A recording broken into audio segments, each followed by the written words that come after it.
love this. This is so well organized. Can you guys hear me fine?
Please take your seats. The program will begin in 5 minutes.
Please take your seats. The program is about to begin.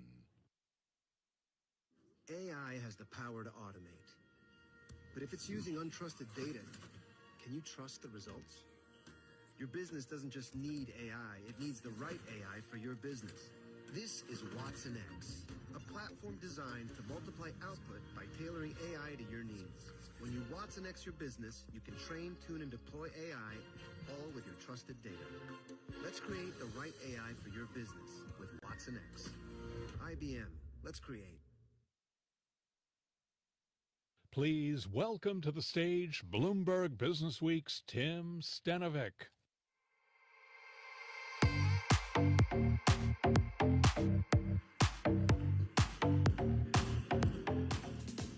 Good afternoon, everyone, and welcome to Bloomberg's The Business Value of AI. I'm Tim Stanovic. I'm an anchor at Bloomberg Businessweek TV and Radio. A big welcome to everybody who's here in the room with us today and also joining us remotely. We are so glad to have you, and we got a great program coming up this afternoon. No question, AI is poised to transform the way we live and the way we work. We know this. What we don't know is how we get the ROI, how you get a return on investment with the billions and billions of dollars that companies are spending and thinking about spending on AI. Just this week, IDC came out with a number, pretty massive here, $632 billion. That's how much worldwide is going to be spent on AI by the year 2028. So just a couple years from now, business services, infrastructure, apps, IT, and the like. So how do we find efficiencies? How do you find efficiencies? How do you solve problems like supply chain sustainability? How do you delight customers so customers stay, so customers come back, so you attract new customers?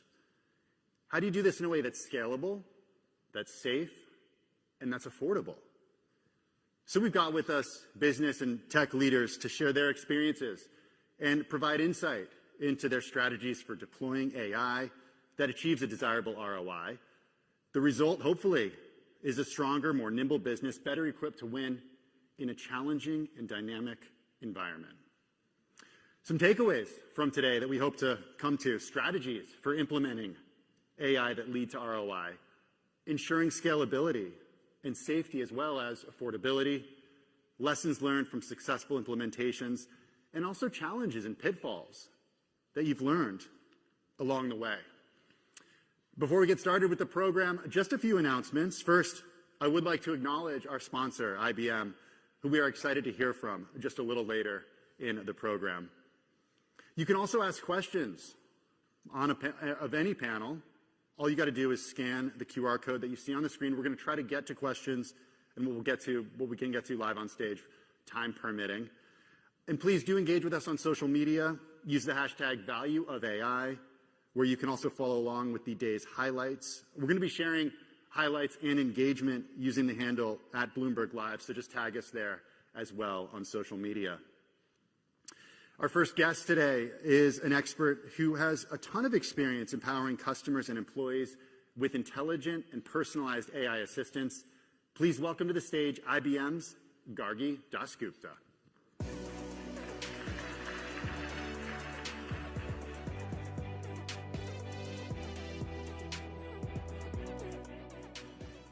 Hello, I'm Gargi, and I'm so excited to have all of you here at the event, The Business Value of AI. I really think this is a timely and a great time to have this conversation. Why? Because generative AI, as you know, has changed the rate and pace at which AI-accelerated projects are happening in each of your companies. My prediction is, even though it seems hard today, in 2 years, about 80% of you will have Gen AI projects in production. And that's why it's a good time for us to come together and really understand how we unlock the true ROI. At IBM, we've been at the tip of the spear for many years. We've actually partnered with many of you, our customers, to not only shape their generative AI strategy, but also provide tools and technology so that it becomes real.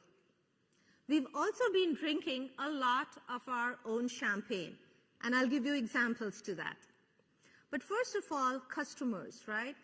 Our biggest customers are finding value in segments across banking, customer care, insurance. What are they finding value with? I would say they are using AI in a trusted, reliable manner to unlock efficiencies and also get new insights that were not possible before. Some statistics. With our customers, we find 90% of the manual, repetitive work can be automated. We find 80% of the time, when the AI is right, you can reduce manual errors. 40% new business value and insights can be generated. All of that needs work, time, patience. And that's why it's important to understand how you leverage skills, strength, partnerships to unlock the ROI. Internally, with our CIO, we've actually partnered at length. And the last time I counted, there were about 50 to 100 generative AI projects in production within IBM across employee care, HR talent acquisition, sales, digital sales prospecting, and procurement. Some numbers to again get you excited. Like I said, you have to do it right and you have to do it with patience and care. Employee care. We have a digital assistant, Ask HR, that digitizes and wows IBMers every day, several times a day, with completely digitalized employee experience. 90% of IBMers use that tool today. Our HR processes use generative AI to acquire the right talent. And the statistics show in a quarter they saved about 12,000 hours of work. Digital prospecting, procurement, they all show potential to really leverage new insights 30 to 40% of the time. Great outcomes, great volumes. But it takes time, it takes patience, it takes journey, and it takes investments in foundational aspects of AI.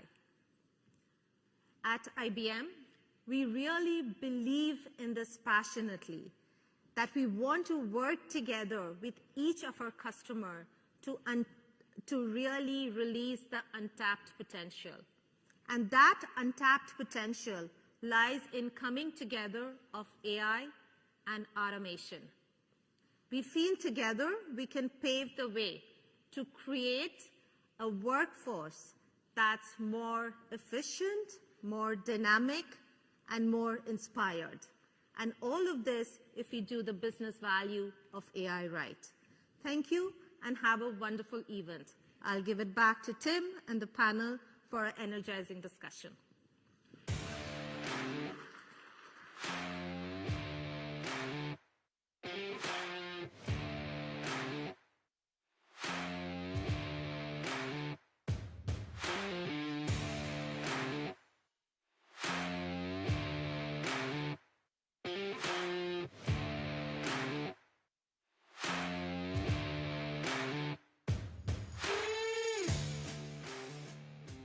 Thank you so much for that, Gargi. Do appreciate it. I want to welcome to the stage for this panel Tosin Odisanya, Senior Vice President of Strategy and Transformation over at Synchrony. We got with us Satya Raghavaraparu, Vice President of Asset Management Technology at Northern Trust, and Gina Wilburn, Senior Vice President of Global Operations at Verizon Business Group. With panels like these, I kind of want to get to know our audience a little bit.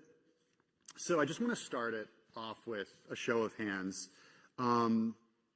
Raise your hand if you work for a company that has implemented AI in some capacity or is working to implement AI. It's like kind of hard to see, but so pretty much everyone. I should have asked raise your hand if you're not working on it, because that would have been a better representation. Okay, think back to your latest customer service experience, where you were a customer of something, you ran into some sort of issue, you needed customer service. Could have been me last night when I didn't have my PIN for my corporate credit card and I couldn't actually check into my hotel room, so I had to call a number to reset the PIN. How many of you wanted to talk to a person but didn't actually get a person on the phone? Okay, so a few hands. So that's what we're dealing with here. We're going to try to convince those people that you don't always need to talk to a person first. That's my understanding. Gina, I want to start with you because at Verizon, you have a huge number of calls, interactions with customers each year. 170 million. So just to put that into perspective, 465,000 per day, if it's a 24-hour day, 20,000 per hour. How do you do it? How do you take that volume of interactions and actually answer questions? Look, so that's where I think Gen AI is really helping Verizon. And when you think about 170 million, we know the top 3 reasons why customers are trying to interact with us. And the number 1 reason is billing. Now, I've been in this industry 26 years, and billing has always been the number 1 issue, and it's been hard to crack that code. But we think we're onto something, and I'll just give you an example. So, Tim, are you a Verizon customer? I'm a Verizon customer. So, if you were to call into Verizon, we know, number 1, that you're calling because we're authenticating by your cell number. Number 2, we know why you're calling, and we'll say, hey, Tim, it looks like you're trying to call because you have a billing issue. We are going to push a very simple billing video to you, and it's just going to explain. That's all a customer wants to know is explain the bill to me, and it's really simple. How would you know that when I was calling it was about billing? Is it because of the timing of the call? No, that's what AI has been learning. The intents. We know why customers are calling, and we also know, who's calling, not only who's calling, but why they're calling. And we're going to route you to that video, right, so that you never talk to an agent. Okay. And we just launched this not long ago, and we have a pretty high containment rate. So I'm not ready to share those numbers yet because it's new, but we're very happy with what we're seeing. So the agent never gets the call. You're happy. You never call back. You're not a repeat caller, and we solved the issue. When you think about 170 million, that's powerful, right? Not all of them are billing issues, but quite a few of them are. Tosin, come on in here because at Synchrony you oversee digital customer support, technical support, e-chat, email, mobile messaging, and the like. How do you make sure that those tools are able to equip the questions that customers come to you with? And plus, it's banking, so it's different sort of set of rules and regulations. First, I think there's a lot of similarities, right? So first, Synchrony is one of the top Fortune 200, financial services company in the U.S., and we get hundreds of millions of calls, and Verizon happens to be one of our partners that we actually provide financial, services to, and many other brands. I think, Gina was onto something. I always say whenever a customer, we have to ask them who they are or why they're trying to call, we fail them. And so one of the things that we're very thoughtful around is how do we leverage data in a way that allows us not only to know who the customer is, right?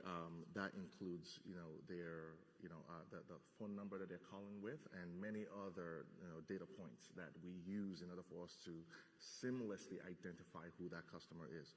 In addition to that, we're using data and AI in order for us to predict why that customer is actually trying to interact with us. So we are preemptive, proactive, and thinking about how do we personalize that experience.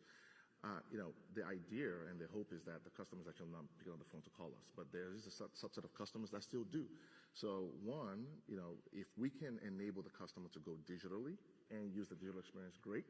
If they do pick up the phone to call us, right, can we have an interception of that interaction? So we have things like Apple Messaging with Business that we have actually launched and introduced that can really have a message suggest. And we have our chatbot, Sydney, which is at the ready to be able to answer and actually address those customers' concerns and questions. From that answering of questions, if the customer wants to talk to an agent, we're able to seamlessly pass them to a messaging agent, or if the customer wants to actually talk to a live phone agent, we're able to do that as well. And all that data, we also want to seamlessly be able to pass it off to the agent to enable them to seamlessly. Is it a failure for you and your team if the person does go to an agent? No, it's not a failure. I think first, customers are very rational, right? So from a standpoint of, they want the least path of resistance to get to the solution. So if it is interacting, through messaging with a chatbot, or if it's in our IVR, which is interactive voice response system, where we are using natural language to understand what the customer is trying to do, and we have automation behind it to then be able to process, in your case, it's billing, in our case, it's payments. Payments is the number one reason why customers are calling us, and we want to get that money back. But you learn from it, like when it does fall out to a person, the AI engine is learning so that maybe it doesn't fall out again. Like we're on a journey, right? Hey, Satya, come on in here because your customers are different. They're not calling you because they have questions about their bills. I mean, you're working with traders, project managers, portfolio managers, product managers, data analysts, operations teams. Perhaps the volume isn't as great as what you see from Tosin and Gina in their roles, but the questions might be quite a bit more complex. Correct. Yeah, how do you make it work? So, like when my portfolio manager is calling, they are like dealing with like a high network individuals, right? So we got to be pretty precise on that, and also we got to listen to the market segments, like issues like Silicon Valley is coming up, and a portfolio manager or a trader is trading, and we got to signal them, hey, hold on that trade. So I think there we are like saving millions of dollars. So these, our use cases, our customers are different than just like Tosin and Gina is dealing. But the pretty premise of the problem is the same. Like we got to get into the deep insights. The data is the crown jewel here, right? So we got to how you mine the data and how you train the model and how you cater those needs. Whether it is a portfolio manager, a trader, or anybody, yeah. So help go ahead. I mean, there's actually a lot of again synergies there, right? So we have, our data lake where we are, have migrated a lot of our data in trying to make credit decisioning, has probably over 7 trillion worth of data points on our partners, our customers that we're using to make decisions. And you're actually using that many data points. We are using that many data points to make decisions. What data are you not using right now? As far as, I'll say this, we have a lot of access to our customers' data. The question is, how do we use it responsibly? And so it's not necessarily about what data we're not using, but how are we being very methodical and thoughtful around the responsible use of that data. Gina, talk a little bit about how you're doing that, because it's actually, when I was doing research for this panel, I came across a poll from YouGov back in April. And they found that the top words that people associate with AI in the U.S. are cautious, concerned, skeptical, curious, and scared. So you could say of the top 5 words that consumers in the U.S. think about or associate with AI, 4 of those are sort of malintent. They're like concerning words. And how do you handle that sort of concern when it comes to customers' data and when it comes to making sure that the data you're using to answer questions is actually not corrupted? Yeah, I mean, first at Verizon, we do have a governance committee, and I'm sure you guys have something similar. That's right. And it's made up of all of the experts you can think of, from security to legal, et cetera. And I think that is very important, and that is top priority for us. I mean, because if you think about, we have a network, we have this spectrum, and we have a fiber capacity network, and we consume 70 billion data points a day, right? And if you think about malicious activity, especially coming into a network, how that can transcend across everyone, that's got to be top of mind for us. And so the governance around it is important. But also, I think there's a balance when, we're taking this journey. AI is really going to help us stop a lot of that malicious activity, and that's how we're using the 70 billion data points a day, and we're monitoring to make sure that, you know, the journey that we're on and the governance all, you know, is collapsing together. And so that is key, top of mind for us for sure. There's a lot of similarities. I mean, I think, you know, safety and soundness is foundational to us earning the right of customers to actually use one of our cards to spend, right? And if we completely misplace that trust, you know, we may never earn it back.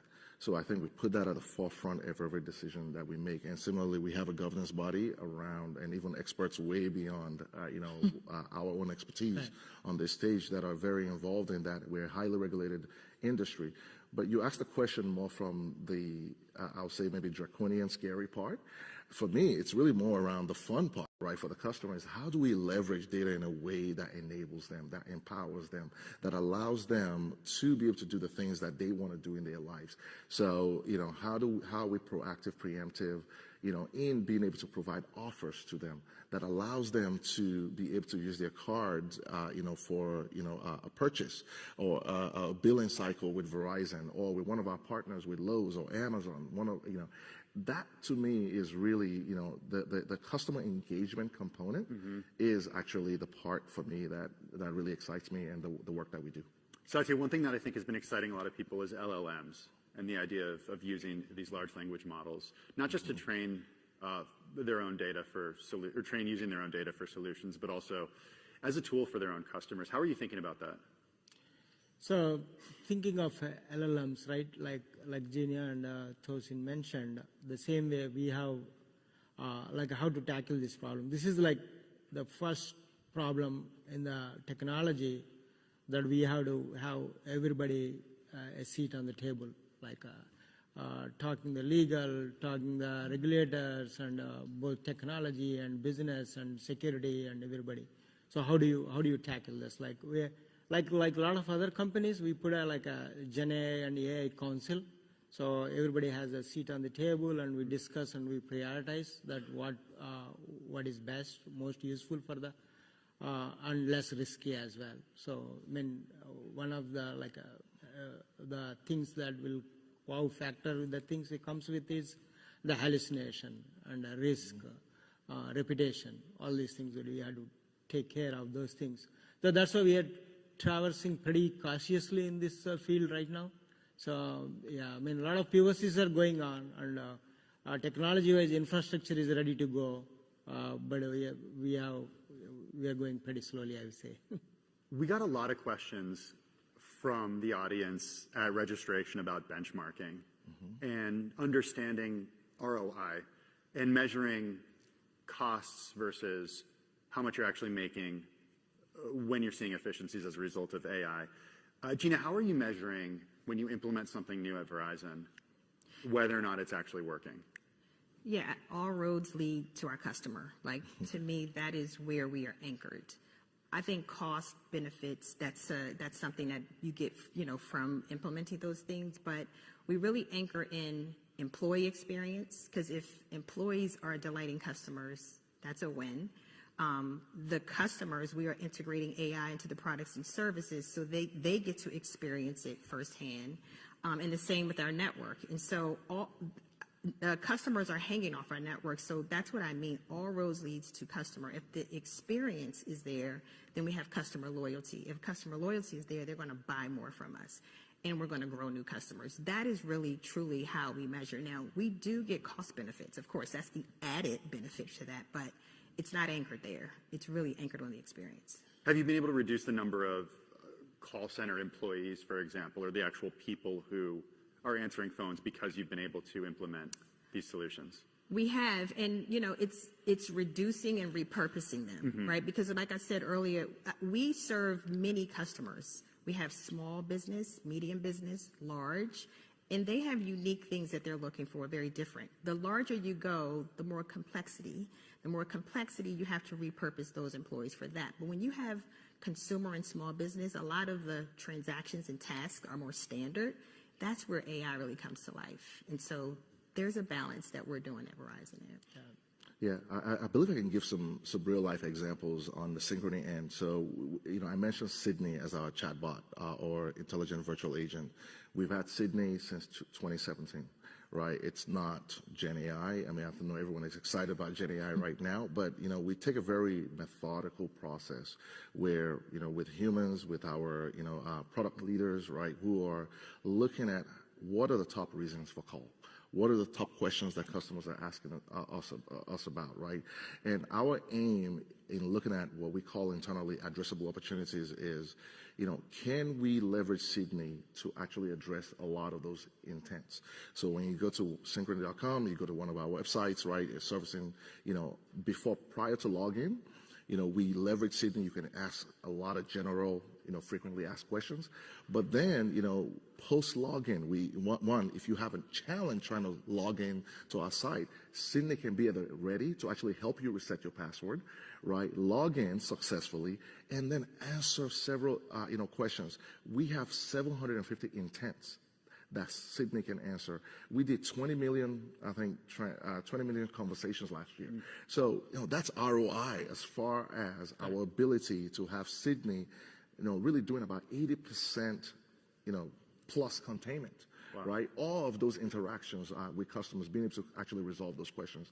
To me, that's ROI. Now, when the customer then needs to talk to an agent, Sydney is able to recognize it, or, pass it on to the agent, but also give the context of that conversation. There's a faster way to actually resolve the, the customer's need.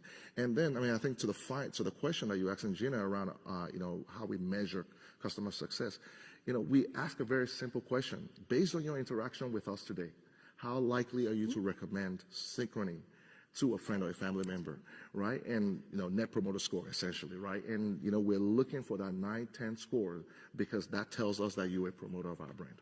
I think another good benchmark is our own employees, right? Because sometimes the bots come in while they're on the phone live with the customer to help with the conversation. So the employees are seeing a bot. Correct. In real time. In real time.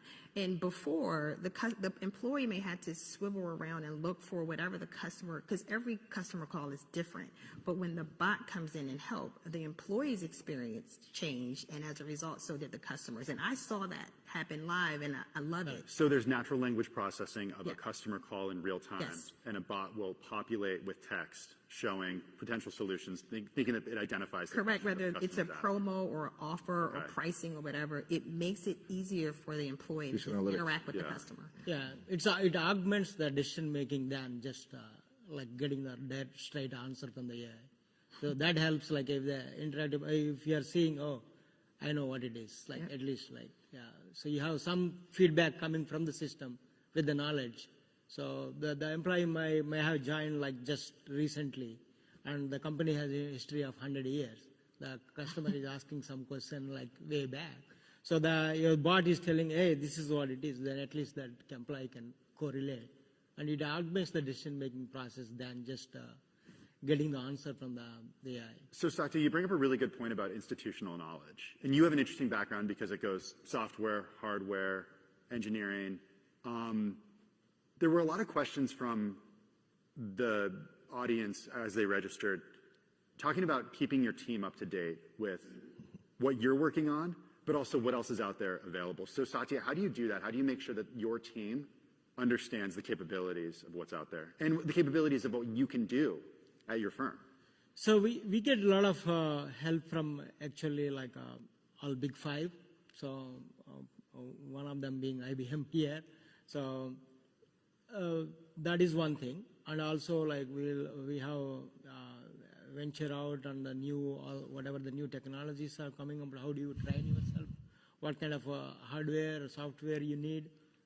One good thing is like we started the journey into the public cloud like few years ago, all of us almost like 7-8 years ago. That helps us a lot. Like your tech stack is right there now. Mm-hmm. It was not like you had to build up the servers and that OpenAI service, you just log in and you connect and it's right there.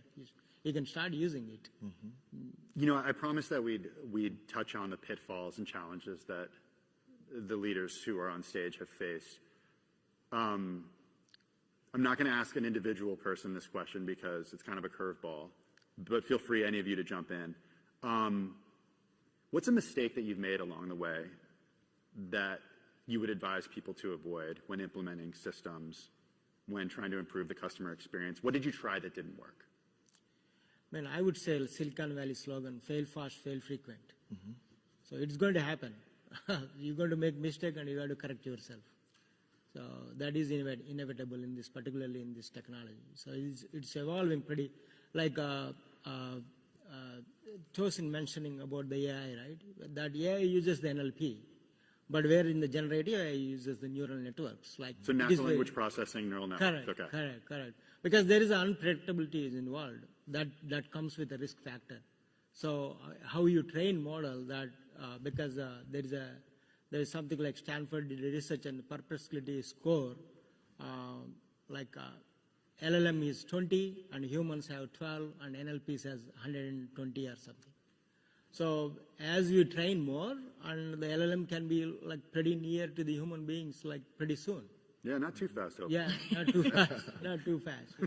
Yeah, I'm of the opinion. I mean, I do actually subscribe to the mantra of fail fast. Yeah. Right? And one of the things, synchrony, our values of boldness and just curiosity. So naturally, Synchrony is only 10 years from IPO, right? So we're still very startup minded, like in our approach. We love to empower employees and our product leaders to actually make decisions. So I think, lots of examples of where, we've approached a challenge and we're like, that's not the way to go about it. So, I mean, I think the test and learn, approach, the piloting, being able to get customer data, being able to get hear from our frontline agents, right? Or really 20,000 employees, right? That can really give us instant feedback, I think is really key for us to make those decisions. And then we let data just lead us, right? Is this working? If it's not working, is the decision to pivot to a different idea, or is the decision to refine and keep going? And I think, that happens, through the life cycle of product development. Yeah. And I think you said it, we use our own employees, we drink our own champagne. So if you want to pilot something, what better places to pilot inside the family? So we do that a lot. I want to end with thinking about the future and understanding your vision, each of your respective visions for the future. You see what's available out there. You also know what could be coming down the pipeline. Gina, if you could snap your fingers and overnight implement certain tools, what would they be? I mean, honestly, when I think about just all the data and enabling that real time for every interaction, I mean, when you talk about the 170 million, those are all opportunities. Yeah, they're interactions, but they're opportunities to really grab a hold of those customers and just delight them. And do that through technology. And so when I think about it, like having real-time data with all those interactions, regardless what the customer is calling for, billing, promos, we throw a lot at our customers, but if we simplify it in a way that they can digest it and simplify it, that's, to me, a great vision. Satya, 30 seconds, your vision? Sure. I think the SLMs are the way to go because we have to democratize this technology. Right now it is because we have to spend millions of dollars, tens of millions of dollars. That's why it is pretty concentrated on the top big five. So that once you democratize the technology, that's where to go. Like if you see historically, when everybody started reading and writing, and that's spread around the knowledge. Yeah. Tosin, 30 seconds, your AI dream. Wow. So, we've invested over $5 billion in just technology infrastructure, data lake, cloud, APIs, just microservices, a bunch of different foundational stuff. It's how do we unlock that information in a real-time way, in a personalized way, in a proactive, preemptive way.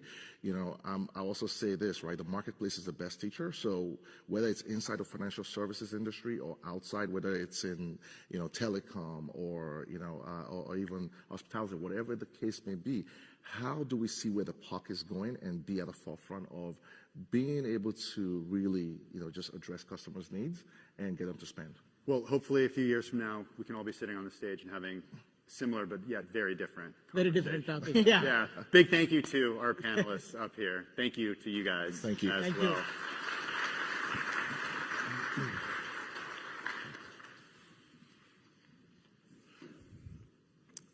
Now in the IBM sponsor spotlight, we're going to look at the rules of AI return on investment, AI ROI.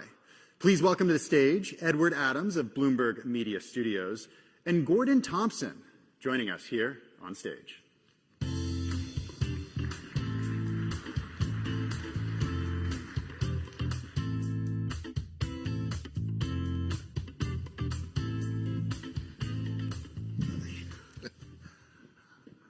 We want to start off with a question for those of you in the audience, and by a show of hands, and please answer honestly. We promise not to judge any of you. How many of you work for companies where once a contract is signed, it is filed away and probably never consulted again until you're ready to re-up and renegotiate that contract after it's run? Show of hands. How many of you do that? Fair number of hands I'm seeing in the audience. Well, Gordon and Syrian have a solution for that, and also have, I think, a lesson for companies that are trying to manage a large corpus of data that they don't currently take advantage of. So Gordon, let me begin by asking you some questions about your use of AI, because you're not new to AI, are you? We are not. You guys have been using AI for almost 10 years, right? Yeah, so the Syrian is a 10-year-old company. We started off, and if you think about contracts, the important part about contracts is extracting the metadata, the clauses, the obligations, service levels, rate cards, et cetera, out of that contract so that you can then understand your performance against that contract. So from the inception of the company back in 2014, we were using NLP, which I heard earlier, OCR, to extract data out of contracts. When, around the 2017 timeframe, when machine learning came out, we started using transformer models, and we've built over 600 transformer models that have a high level of precision of extracting data out of contracts. And then in the last couple of years, we've started using generative AI technology to expand our use of AI. And it's that generative AI that we want to talk about today. And it's sort of, you've created a couple of different features out of it. One of them involves redlining. And you were explaining to me earlier where the term redlining a contract actually comes from. What's the history of that? Yeah, so obviously redlining, and if you guys just remember your grade school teachers marking up your papers, it's not dissimilar from that.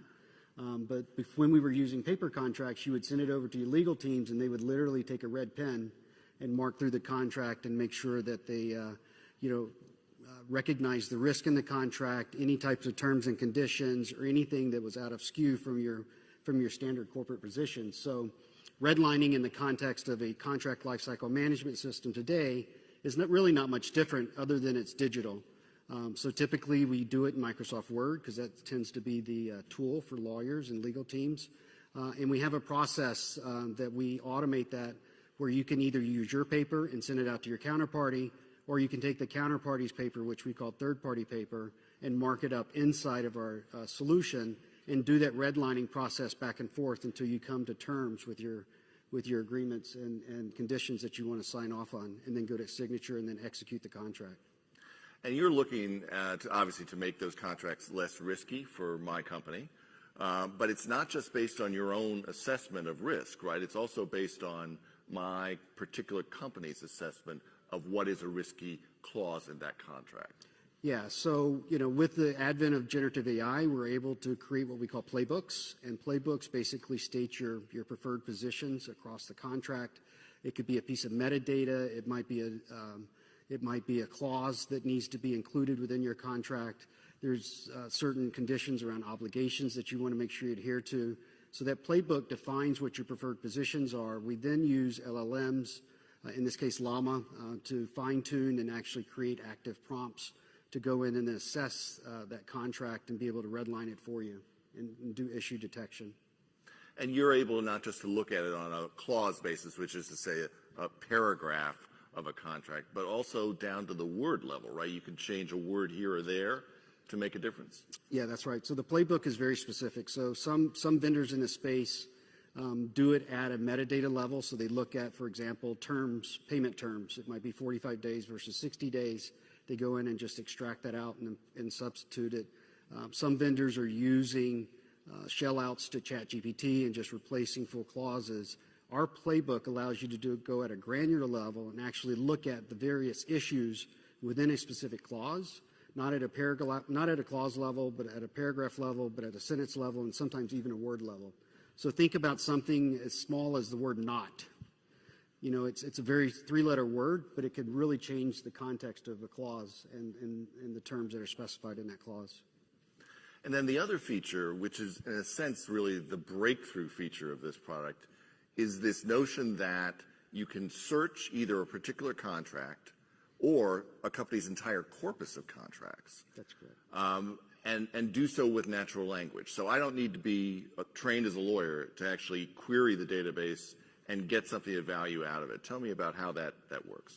Yeah, so we've, with the advent of using Watson for this, we're actually using conversational bots. You can ingest a contract and actually probe that contract using not just filters like you do with typical search where it's word search. You can actually go out and probe the contract and understand, you know, what is the contract implying? Is there risk associated with this contract? And ask it, conversational type questions. That's at the contract level. You can also take your entire corpus of documents. So I will tell you, IBM has 500,000 contracts that they've ingested into the Cerion platform. You know, any user with the right permissions can go in and actually probe and understand across all of those contracts, you know, various types of information. So, for example, if you wanted to, you know, search for which contracts are expiring in the next 90 days or which contracts have a termination for convenience, and then drill down into those contracts and actually make them actionable and see those insights very quickly. You know, the traditional way was, you know, the line of business would have to either reach out to legal and try to get that information from them, which could take days or weeks, or they just got surprised. You know, there's a contract that expired. We didn't know it was expiring, so all of a sudden we're all scrambling to try to get a renewal in place for one of our key customers. So it really does put the power of your contracts and your book of business at the line of business and allows them to actually go out and search and get the information they need to be effective. So in a sense, it's almost as if you can use contracts to manage your business, as opposed to simply having to put up with the fact that you've got to reduce everything to a contract these days. They can actually become something that is almost a productivity tool for people at the line of business level who never have spent a day at law school. 100%. All right. So what's the ROI here when we talk about both for the legal department and using the redlining system and also for the larger business? Give us a sense of sort of what the numbers are showing. Yeah, so, you know, the obvious one is just efficiency, right? So being able to take those redlining turns, you know, it's been said that it takes about 13 minutes per page to go through and review and potentially redline a contract page. These contracts can be hundreds of pages long. So if you think about a lawyer sitting there spending their days, weeks, doing this redlining activity, if you've got a playbook that's defined against a certain type of contract, you can run this issue detection and redlining in literally minutes and seconds. So there's obviously some efficiencies there. And you know, that has implications also around ease of doing business and other types of efficiencies that you can gain out of that. I think the other area is just around risk reduction, right? How many times do you skip something in a contract and then you find out after it's already been signed that there was something in there that wasn't in your favor? So making sure that you're redlining and finding issues in your contracts the same way every time is going to reduce that risk. And we see about a 30% risk reduction when you're using generative AI technologies with your contracts. Fascinating. So, I mean, as you said, this was your first generative AI project. You could have turned to a lot of different consultants to work with. Why did you turn to IBM? Yeah, so IBM, you know, first and foremost, they're a partner. So we're a customer of IBM's. We're using IBM Cloud. We're a customer of IBM Watson. We're using the Studio and the Assistant and other tools within their suite of products. IBM is a leader in the AI space, so that's obviously they have a deep heritage in this. But the biggest issue is just the way that they built their platform around orchestration of multi-models and the fact that they have an open AI solution. So you're not relegated to this black box that's IBM proprietary. You can take on other types of models. So for example, we're using Llama inside of Watson X because we found that model fit our needs the best. So having all this openness, orchestration, and the fact that IBM is a leader in this space made it a natural partner for us. And as you said, not only are they a client of you, but you're, or rather the other way around, that not only are you a client of theirs, but also they're a client of you, that they are using your technology to open up their enormous amount of contracts to the line of business, right? Yeah, that's correct. So about March, April last year, we won a decision with IBM. So they're implementing both buy-side and sell-side contracts within IBM globally using the Sirion platform. We have our first go-live next week. Yay. So they've ingested about 500,000 contracts into our platform and are seeing value out of it and are now an early adopter for our generative AI SKUs as well. Fantastic. Well, we wish you all the success in the world. Thank you, sir. Thank you. Thank you.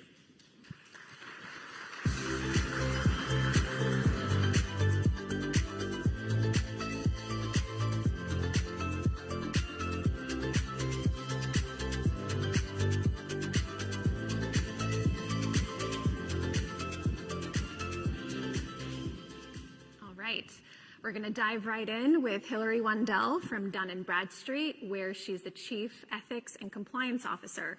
And the discussion will be about the strategies to employ when we're thinking about ethical AI. It can be kind of a minefield to even try and figure out what that even means. There's also responsible AI, which is kind of a catch-all term these days.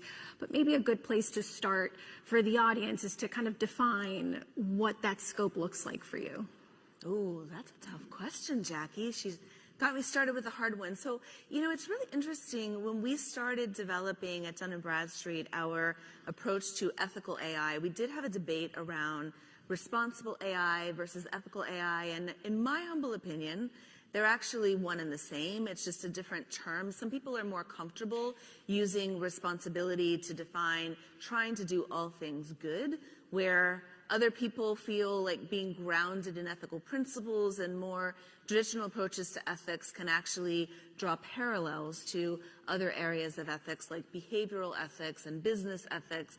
I come actually from a bit of a bioethics experience myself, so you can draw parallels to other areas where ethics have been applied. But I do think it's sort of one and the same for many organizations. And you weren't starting from scratch. So if we're kind of going back to November 2022, when ChatGPT really took the world by storm, you guys had already started thinking about this and had somewhat of a foundational framework in place. Why don't you kind of talk to us about that preparation and what it was like when generative AI really hit the scene? Indeed. Well, actually, it was so interesting because I was one of those people who wasn't really paying attention until people started sending me poetry about GDPR that was written by ChatGPT. And I was focused on some other things at the time, so I'm like, what is happening in this universe? But actually, we had been preparing for AI in other ways, not necessarily Gen AI as much as machine learning, natural language processing, as many were already talking about, and what that meant for purposes of our approach to compliance and ethics. So a little bit of a backstory. I joined Dun & Bradstreet about 3.25 years ago, but I had been doing privacy, I had been doing data protection, compliance for quite some time. And one of the things that I had seen, and those of you who have to deal with lawyers and compliance people like me probably have experienced, is that sometimes, we even heard it in the last session, lawyers and compliance people take some time with things. And why do we take time? Well, sometimes it's because there's not enough of us, and there's many things that business people want to do, but also because the laws are complicated. And the more the laws get layered on top of each other, the more complicated it can be. And depending on the kind of law that you practice in your experience, you may be more or less risk averse. So one of the things that we thought about when I joined the company was that the EU AI Act had been introduced already, actually, believe it or not, all the way back in April of 2021.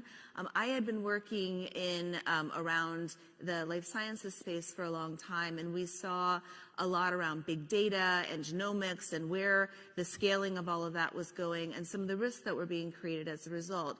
So when I joined Dun & Bradstreet, we looked at how we might be able to take an approach that could be more flexible and actually help spur innovation. So instead of taking a more legalistic approach, we looked at what are the core underlying principles that actually were the basis of what we were seeing across different legal regimes, and how might those become the basis for setting us up for being able to handle data in an ethical way, in a compliant way, but not tied to a particular law or regulation, but looking across all of them to find the commonalities that could give us a framework for being able to address it. So we did that. We actually had adopted a data compliance and ethics framework to support privacy, data protection, all those laws many of you probably hear about from your legal colleagues, or you may have to deal with it yourself. And instead of applying a legalistic approach, we actually applied an approach that looked at core aspects of data governance, knowing your data, what kind of data, where is that data? That's good for business. Knowing your data, actually being able to follow your data through, those were things that, and labeling it properly, those were things we were looking at. And then we applied concepts from other areas of the law, but in a much more flexible way. And we contemplated that we were going to need to do that for whatever kind of technologies may come along to affect data. And then ChatGPT came along. Well, let's fast forward now, because we are almost 2 years in, and several regulatory regimes have kind of come in with their own views on what ethical AI means, how to put some guardrails around it. In the US, we have the Biden administration's executive order from last year, and I'm curious how that's evolved your thinking around what you already had in place. How often do you revisit something like that when this emerging technology is still underway and many governments are still kind of trying to catch up? Well, you know what, Jackie, I realize I probably should tell the audience that even though we had developed this framework, some of my colleagues said, you know, we probably should find a way to help guide our business team members in applying it to AI. So we actually adopted an AI ethics policy, very specific. We took those principles and we applied them to AI. And when we did that, we looked at things like, what are our core human-centric principles that show that we have respect for people about whom we process data, respect for companies, for our customers, in that that's embedded inside of it. So we built all of that into our AI ethics policy. I won't go into all the details. Happy to answer questions. But we developed in a way that looked at frameworks coming from the UN and the OECD and lots of what various different bodies around the world had been considering were some of the core issues. So how do you be not only transparent the way organizations have been transparent historically, but how do you apply explainability? So if you're actually allowing a model to go in and do a determination for you, how do you show how the model is using the data and what it's actually deciding? That's actually one of the core things that we thought about. How do you make sure that you're applying risk management principles in a new way? And so we built that in. So just to give a few examples, so when we looked at the laws that were coming, actually before the executive order from the Biden administration, the first country in the world to adopt an AI-specific law was China. Last summer, AI measures, generative AI measures, they specifically adopted, and we looked at what we had already put in place, and what we realized is we're largely there. There's always going to be nuances, like in China, it's very common. You need to actually go and get certain types of technologies or certain use cases registered with the government. And so that was different. It didn't actually apply to us directly. But then fast forward, we got the executive order from the Biden administration. The EU AI Act was continuing to be worked through the European government in all of its processes, going and up into the trilogue procedure. And then we had more, like the Bletchley Declaration. We got more and more, the G7, all these government officials and agencies coming together and looking at what are the core standards. And what we saw is many that we'd already adopted provided us that foundational set of standards where we could continue to explore and ideate, whether we were doing research, applying AI into our products, or coming up with new solutions for our customers together with them in bespoke projects, that we actually had the core underlying foundation to be able to be flexible even with these new things. So now here in the U.S., we've got Colorado, we've got Utah. They have specific requirements, just like the EU AI Act, in terms of transparency, really making sure people know they're interacting with an AI. Mm-hmm. And if you have those core things embedded in, and you have processes, like we heard from our other panelists, on an AI governance council. That's something we adopted as well. Then you can look at risk, you can make fast decisions, and you don't get hung up in too much legal evaluation that actually can slow things down, but you're actually looking at it in a much more pragmatic way. A lot of this is still, to your point, evolving, and it's always going to kind of be, revised and amended. But I'm curious what your thoughts are on about the political implications. Let's say the Biden administration's executive order is scrapped in the event a new administration comes in. For an organization that kind of takes elements of that and applies it to your own bespoke template, what advice would you have for the audience for kind of navigating the changes in frameworks, especially in a different political environment? So my general advice is have a foundational set of standards that not only frames decision-making, but that everyone in the organization understands what those core principles are. And it doesn't happen overnight, but if you embed them into both your core communications and make sure that those who are frequently communicating within the organization are reinforcing those principles, that they become part of daily decision-making. Training helps, of course, but it's the regular communication with teams as they're developing things. Embedding it into the decision-making process can be so helpful, regardless of what changes. So I want to just start there. One of the things that we've done is we've taken away the siloed approaches to doing different kinds of compliance and legal reviews, and we've pulled them all together into one horizontal approach that actually looks at the outset at what kind of risks are we dealing with? Are we dealing with risks because of the technology? Are we dealing with risks because of the data? Are we dealing with risks because the law prescribes something specific? And we make decisions about that at the outset.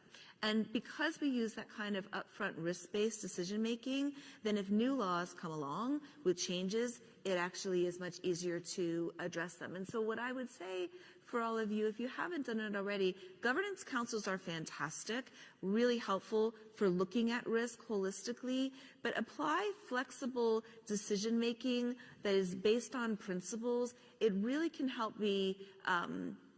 it can help you flex when changes in the law come. Like one of the things we've seen in privacy law is that there have been a lot of developments that have really fast-tracked post-GDPR. And here in the U.S., we were a little slower, but some of the state, at the federal level, we still don't have a broad, comprehensive law. We're one of the only countries in the world that doesn't have one. But the states have acted quickly, and what's happened is it's made things pretty complicated for companies that are looking state by state by state. But if you have an underlying framework that supports how people make decisions every day, and they really know and embrace that when they're designing products, when they're evolving processes, when they're bringing in new systems or acquiring new data, it can make it much simpler regardless of what changes. How do you know you got it right? How do you measure your own progress when it is kind of a, more intangible kind of framework that you're working with and an end goal? That's a great question, Jackie. How do you know you got it right when you're early on in the process? I would say my own view is sometimes you got it right because other people copy you. And so I would say there's companies out there that we've modeled some of our more novel approaches we've taken from learnings that they have adopted. So let me give a specific example. One of the things we were looking at is we were considering how do you do transparency in AI effectively?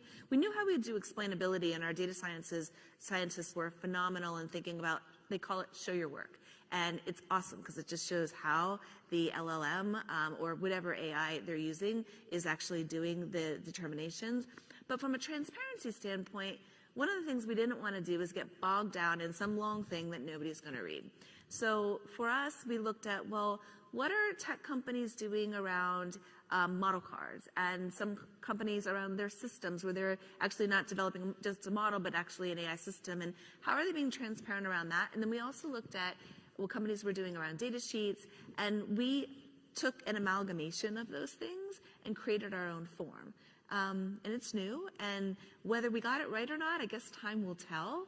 But I think part of how you know something is right is you don't have to completely undo it. You can continue to build on what you've already built. We always have to iterate. We're always going to be in a place where we have to continuously improve. But I think how you know you got it right in part is because you can continue to build upon what you've already put in place.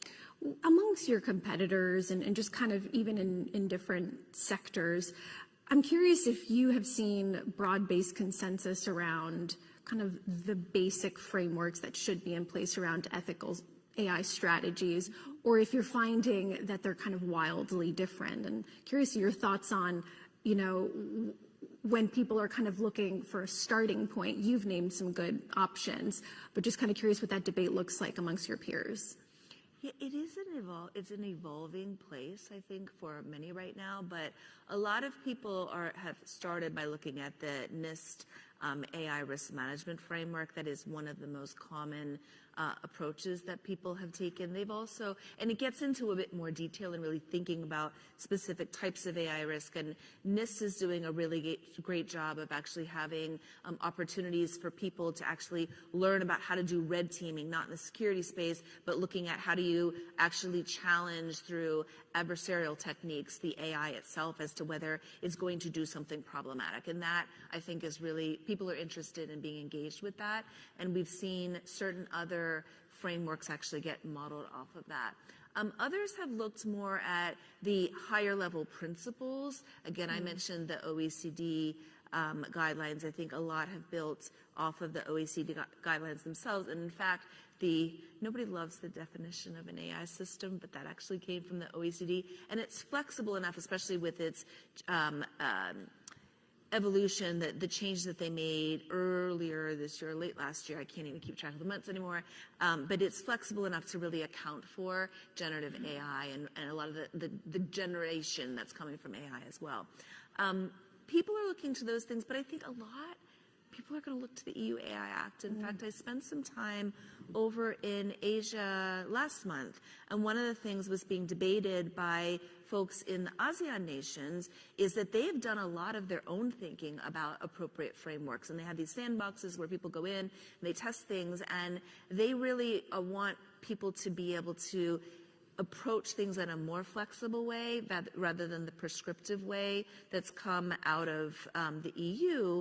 I think at the end of the day, people will do a combination of all, and it really depends on whether they're caught in high-risk systems, Jackie, under the EU AI Act, or whether they can rely more on some of the flexibility that comes from the traditional frameworks that we've seen for the past few years.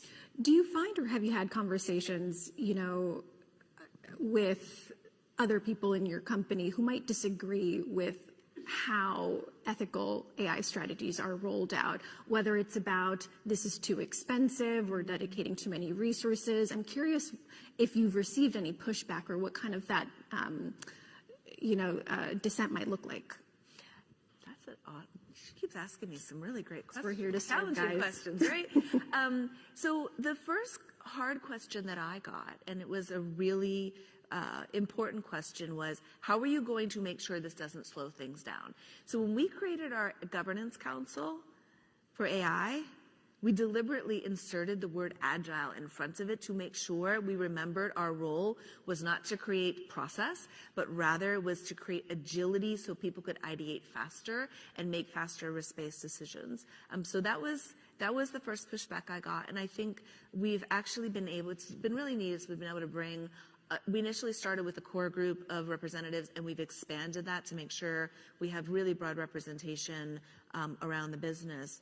The other thing that I got pushback on initially was how do you make sure you don't have separate processes? So as I said earlier, we actually added our AI review after it goes through the governance council into the existing reviews, that broad lateral approach to things to help ensure that we didn't slow it down. And we're always challenged as to, well, do we really need to do that? And what's the value in doing that? And the approach that I try to take is, how do we make sure that we are thinking responsibly? I'll go back to the ethics versus responsibility. But to me, part of being ethical is about thinking responsibly about who you're impacting in the world and being thoughtful about how they might receive it. You can't solve for every point on the spectrum, but it generally, when you look at the core stakeholders that you may impact, how are you designing such that they are going to hopefully love it, use it, give feedback, you learn from them, and you can make something better. You touched on value, and a lot of the previous discussions focused around the ROI, and again, kind of the ROI here is a little bit squishier. But in making that pitch to other members of the C-suite, what would you say the ROI is in kind of rolling these things out? Because it's not just to do good, right?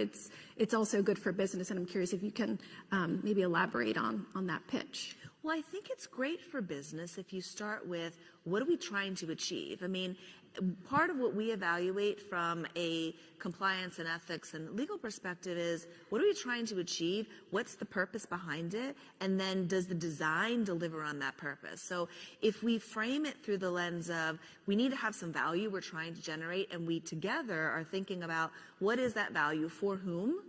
How are we going to get there? The actual process of making sure you're responsible, making sure you're compliant, is helping you deliver on those business outcomes as well in a more certain and hopefully measurable way. Thank you so much, Hillary. Thank you, Jackie. Thanks, everyone. All right.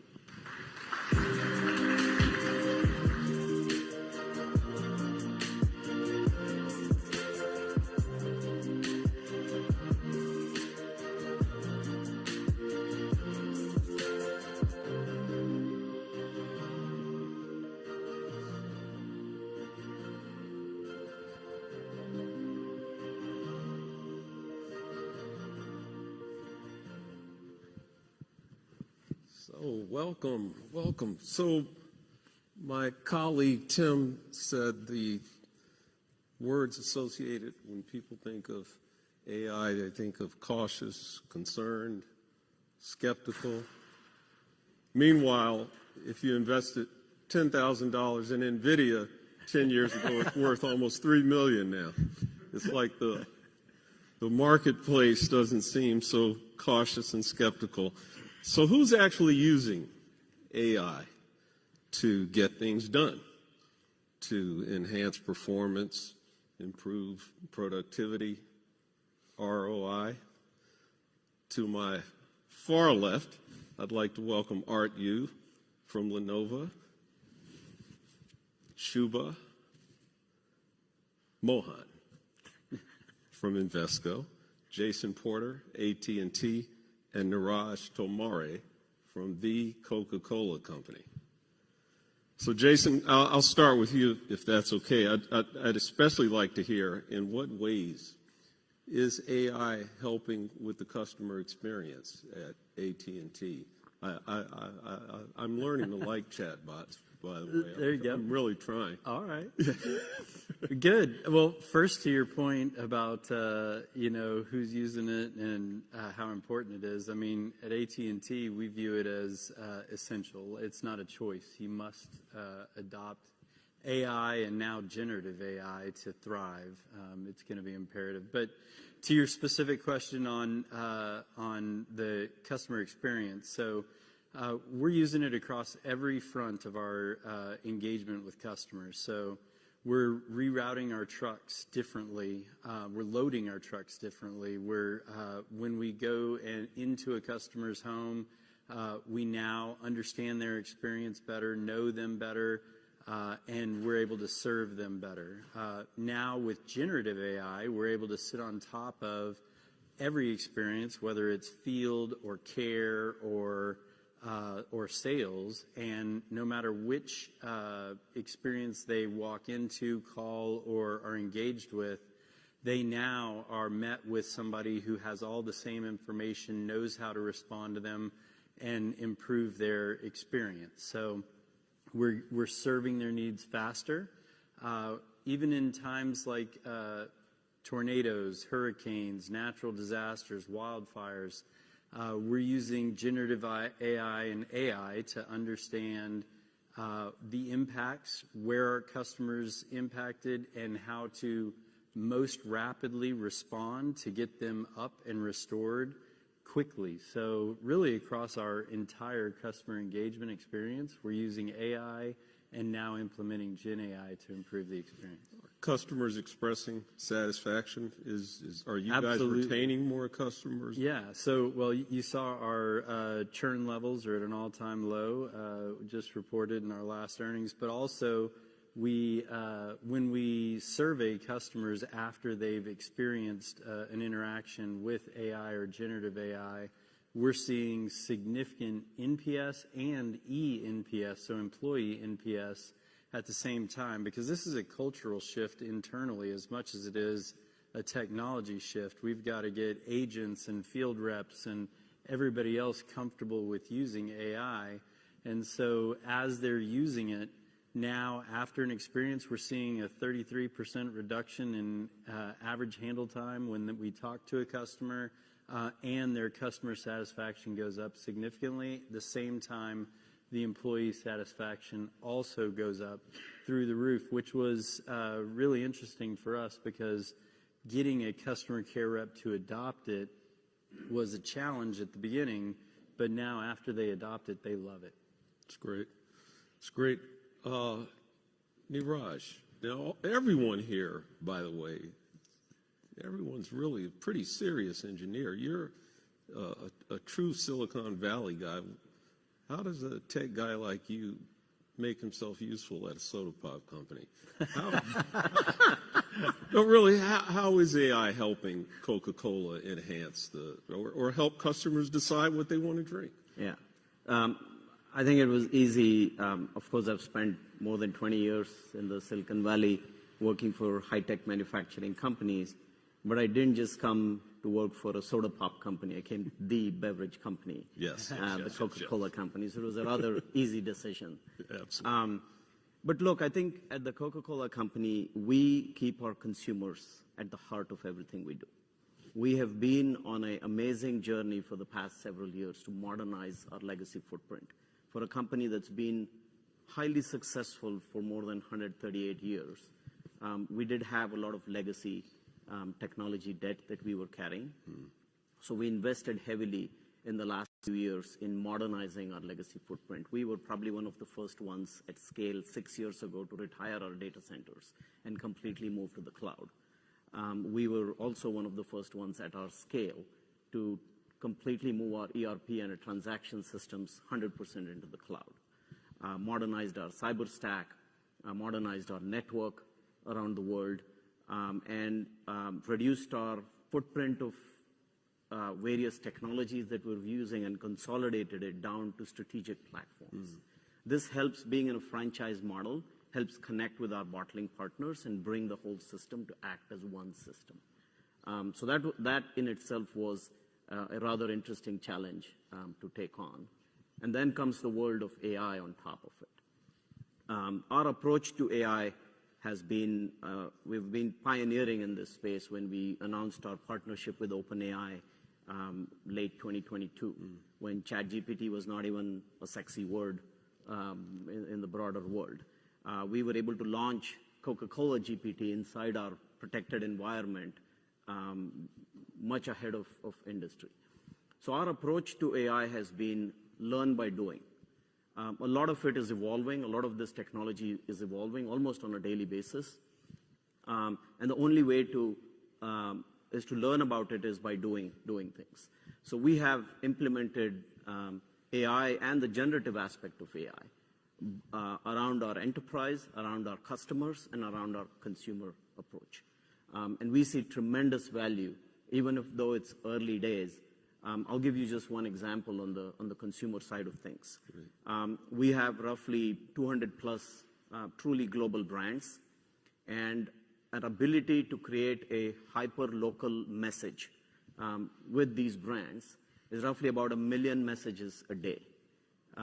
And add the complexity of 130 plus languages and diverse cultural ethnicities around the world, it is quite complex to create that hyper-local message. There is no technology out there that will allow that other than AI.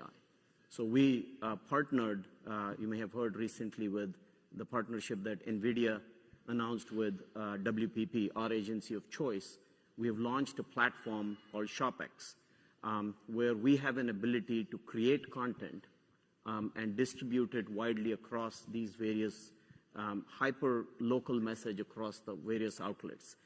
We did a pilot where we created 20 assets and deployed 10,000 variations of those. Wow. And just in a short time, we saw 20% plus efficiencies, and we could do this 3x at the speed of which we were able to do in the old world. It's far more efficient marketing. Highly efficient, yeah. It's extraordinary.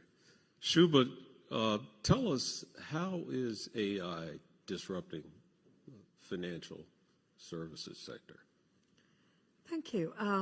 So at Invesco, I think AI and generative AI is not just a technology, but we're certainly using it, I think, as a strategic catalyst to drive, operational efficiencies and change.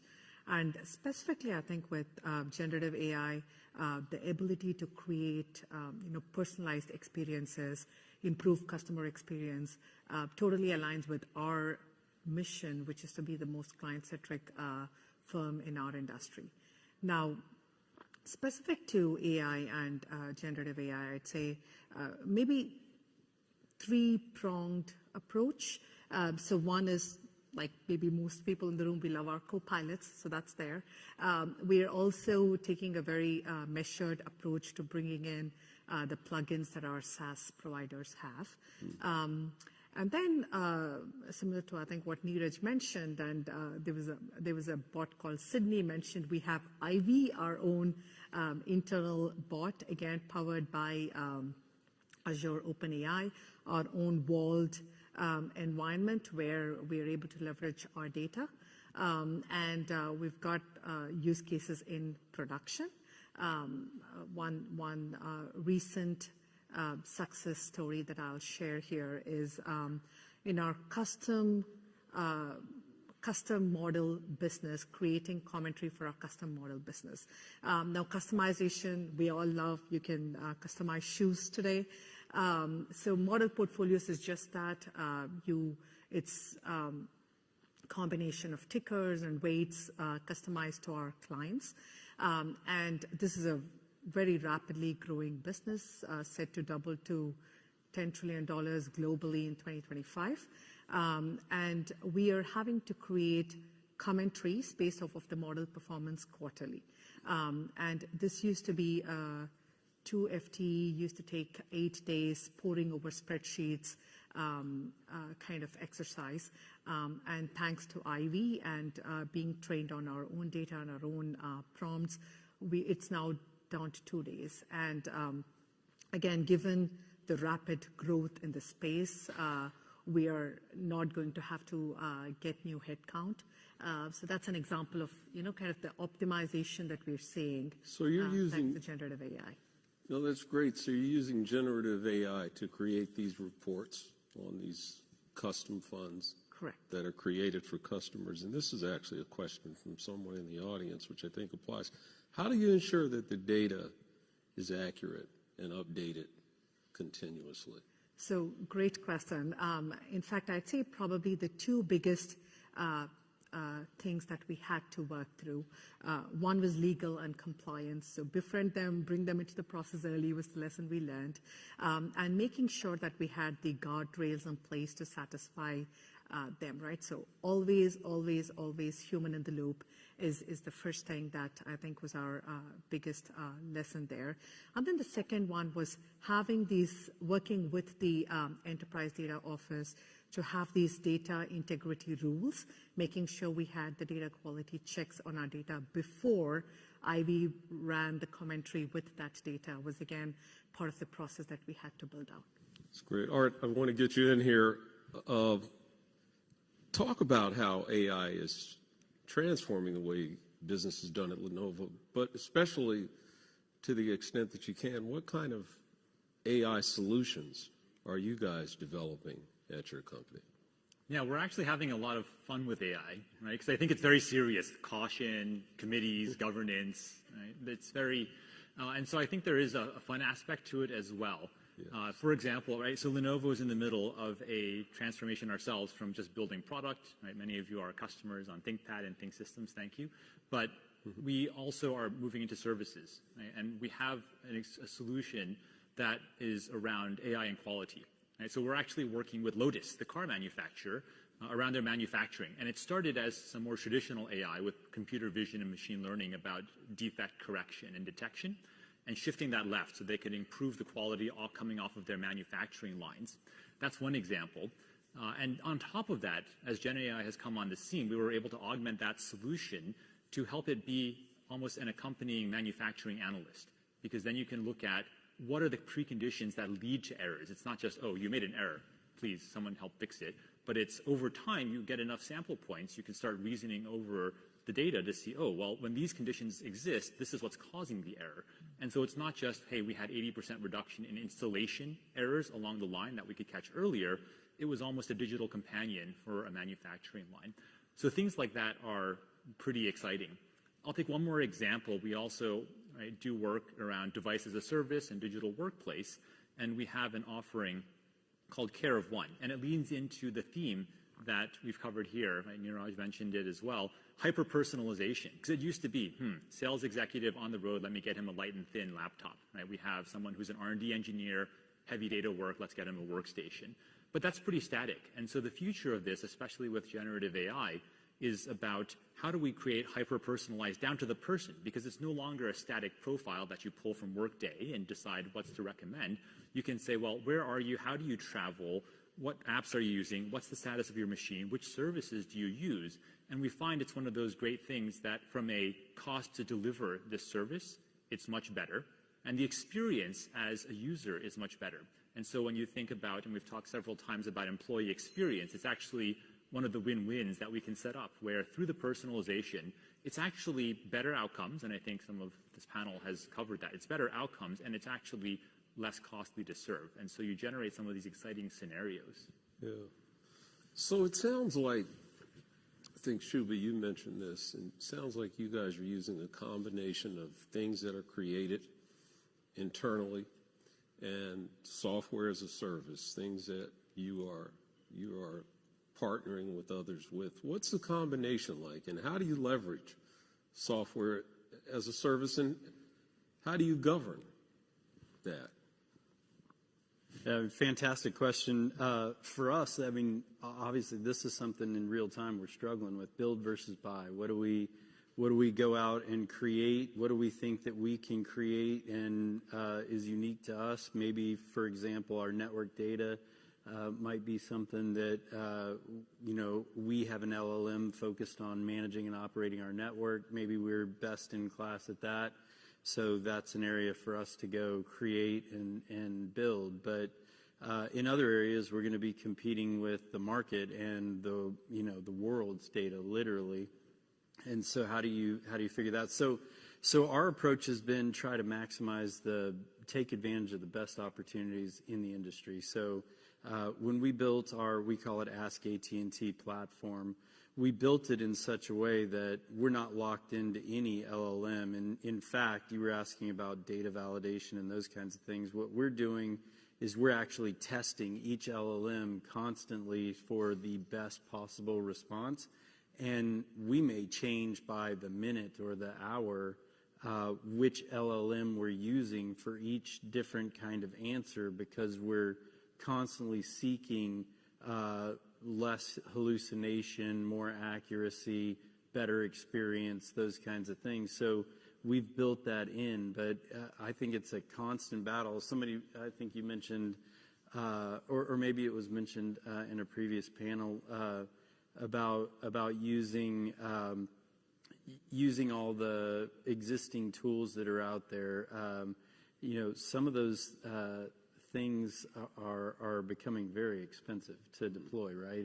And so if you've got to sort of make decisions on where in your company you're going to use some of these tools and other places that you're not, so that it becomes efficient enough for you to be able to leverage it. So build versus buy is something that's not solved yet, in my opinion. Well, one of the things I think that's very important that Jason mentioned is, and I have to hold my teams back, because earlier there was a question about common mistakes. I think we all run engineering orgs, and engineers love to build.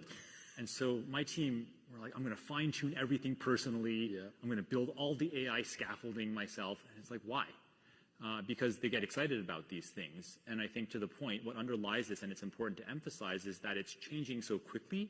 As Jason said, I think we're strongly agreeing with making sure your team understands around the agility point and the outcomes, and that you position yourself on the architecture to take advantage of what's happening in the marketplace. Because and that's actually a mistake we made. In some cases, we overinvested, and then 1 quarter later, the next iteration of something online comes out, and you're like, that's way better than what we did. Let's just go use that.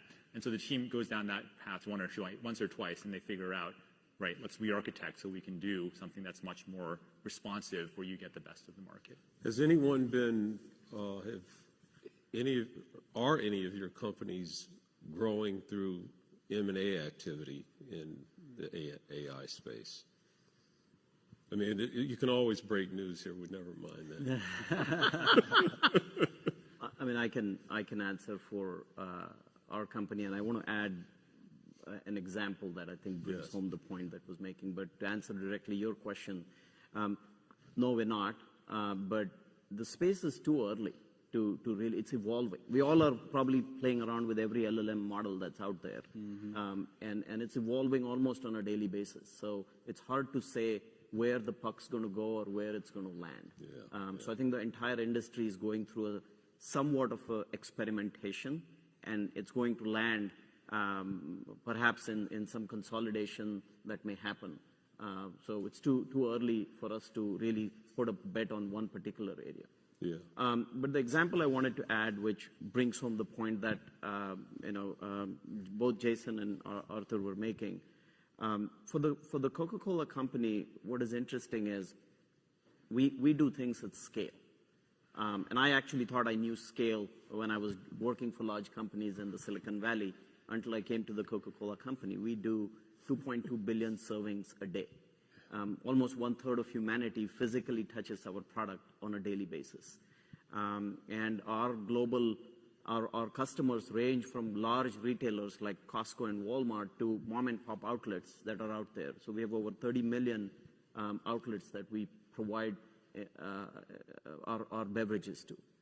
What we're trying to do, one of the areas we're experimenting with is what we call a suggested order. So by studying historical sales data at these outlets, by combining that with geolocation data, by combining it with weather-related data, at what time of the day the sales are for a particular type of beverage, we were able to predict what should be the next best SKU in the cooler or the shelf that's sitting there. And we are already seeing between 3% and 6% uptick in the sales of that particular outlet because of the predictability that this brings in. And not only that, because of generative AI, we're able to customize a message down to that outlet owner, as opposed to before where we used to send a blast message. Now we can actually customize a message to them, and we're seeing an uptick of 30% of adopting and taking that content which is geared towards them, which wouldn't have been possible with any other technology in the past. So I think there's a lot of good things that can come with it. I know the earlier panels talked about the governance and all that. All that is good stuff. But I think if we focus on, while being responsible, if we focus on the true value it can create, I think we're going to be in a much better place. Yes. And who can talk about ROI at this point? When people think about implementing AI strategies, are you seeing fast turnarounds on profit? Is it a long-term proposition? What's been your experiences so far? I mean, I can tell you our experience. We're sort of we did an investment phase a couple of years ago to build our Ask AT&T platform. And this is the first year really of significant investment in transforming the company as a whole, right?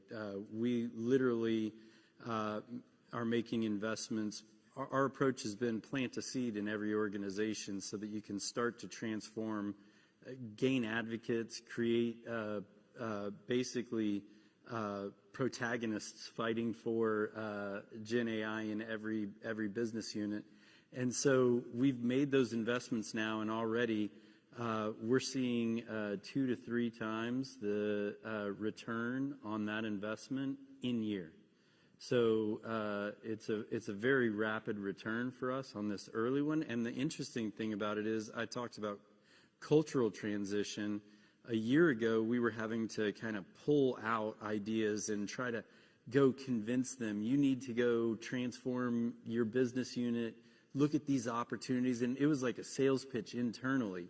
Now, fast forward a year, as we're looking at 2025 investments, we're getting inundated with requests coming from the business units, because these little teams that we've planted in every one of these organizations, it is taking hold, and they are seeking out generative AI. They are believers now, and so it's really starting to transform the whole company with a massive ROI. Yeah.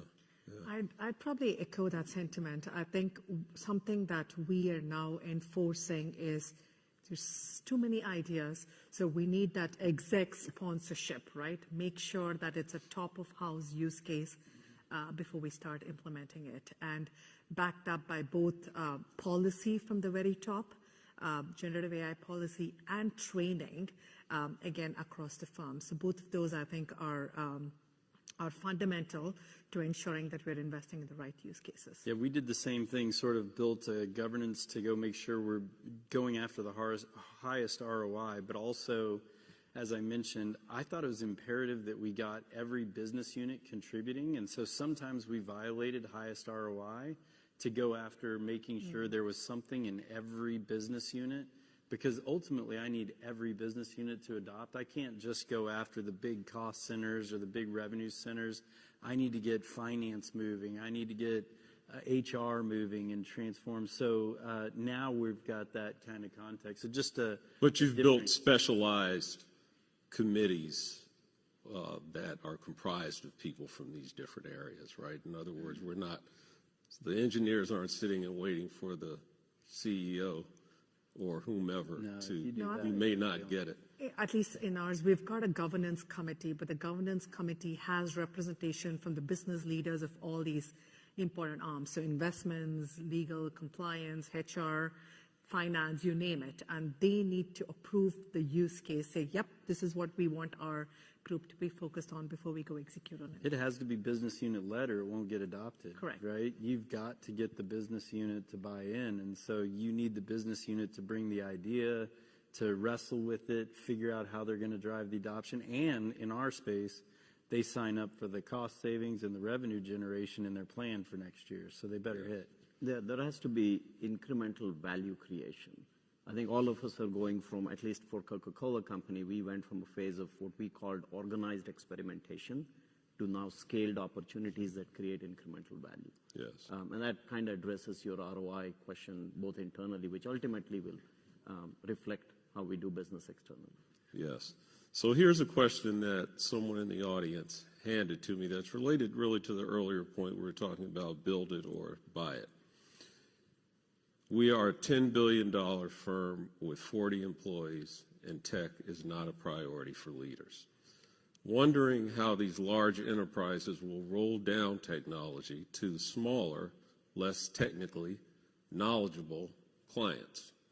Is that something that's on the horizon for any of you guys? Yeah, I'll take a shot at that. I think you can look. There's a very good book. It's a little bit dated at this point, but it's called, I think, The Big Switch by Nicholas Carr. Right? He's an IT writer. And so I think this question's a little bit like, well, when will electricity, right? If you kind of rewind it 130 years, when will electricity matter? Because it used to be you had like a VP of electricity at a company, right? And that was the centerpiece of your factory. And you could be someone in a smaller shop and ask, well, when's electricity going to come to me? I think the technology, so yes, it will absolutely come. Right? As the kinks get ironed out and as it becomes more out of the box and easier to access. We can see from the pace of improvement already, it's becoming more accessible. We talked about things that are explainability, observability, things that will make it more comfortable and easier for, or having easier on-ramps for the technology. And so I think that will be the natural progression of things. And I think it's kind of the bet of anyone in the room is that a 2-year, 7-year, 5-year journey. but it will come, in my view. Yes. And I think it's getting cheaper. And one of the earlier panelists mentioned small language models, domain-specific models. I think that's the future. I was just going to add to that question, not knowing the industry. It may not be, instead of thinking what impact technology may or may not have to my business, if you rise above that and think of the role of digital, and if the role of digital is to make things simpler, easier, better, the customers that this business is dealing with, are they digitizing their business, which will then ultimately force that business to adopt the new ways of working? We're starting to see a lot of that in some of our smaller partners. Yeah. Any words of warning, advice, lessons learned as people think about heading down this road? One of the category errors that we made early on, and we've had to kind of work ourselves out of, is conflating value and productivity with the kind of bottom line and some of the more hard financial metrics. And what I mean by that is, very quickly after this came out, one of the calls I got from our CFO was, can we just exit half your team? Microsoft says you can get 50% productivity, so can I just cut your budget in half? I said, what are you talking about? But because those things get conflated, people think productivity, oh, I can take out expense. And I think at the end of the day, though, that will be something we all have to wrestle with. And I encourage everyone to get out in front of that by being thoughtful about what is value and ultimately how do you want to account for it. Great if I save 20%, but do I just take an extra hour for lunch with Shubha? Right? How do I know I actually got value for the company? It was productivity, right, as an operational metric. But then how do we ultimately decide and account for that with the company, I think is important to untangle. I think AI needs to be looked at as it's enhancing human capability. It's perhaps accelerating capabilities that we don't have today. I don't necessarily see value in looking at it as replacing humans. It is enhancing human capabilities to do things more efficiently, do things better, and make life simpler, easier, better. Yes. I'd probably echo my earlier learning, befriend your legal and compliance friends, people like Hillary in the room, bring them into the conversation early and understand where they're coming from and build those guardrails, otherwise you're just going to be impeded later on in the process. The regulation is coming, especially in industries like ours, which is highly regulated. I think making sure legal and compliance is comfortable with what you're building is paramount. Yeah, mine's the same as before. It's a cultural shift as much as it is a technical shift. Don't forget about adoption, driving that adoption, getting buy-in from your team and from your customers. It's a very human shift as much as it is a technical shift. So should every AI initiative have a kill switch? Before people start off, should they have the ability to spike it and move on? I think there should be a pivot switch. Like he mentioned, the build versus buy. You can build the best custom model commentary, but if FactSet comes up with something better and it's better for the customer, then yes, you've learned your lessons, but you pivot. They should have a constant learning switch, not a kill switch necessarily. You got to keep evolving, keep learning. Don't just throw it away. Learn from it and grow, right? AI for the sake of AI may not create value. I think if you lose sight of why are we actually using it, what does it truly solve for my business? It's going to be a different answer for everybody here in the audience, but I think if we can find your own answer of what AI should mean for your business, then there's less chances of getting distracted. I wouldn't go to a kill switch per se. I would rather focus on is there a value switch that needs to be turned on before you move forward. Yes, that's great. Please give them all a round of applause. Thank you.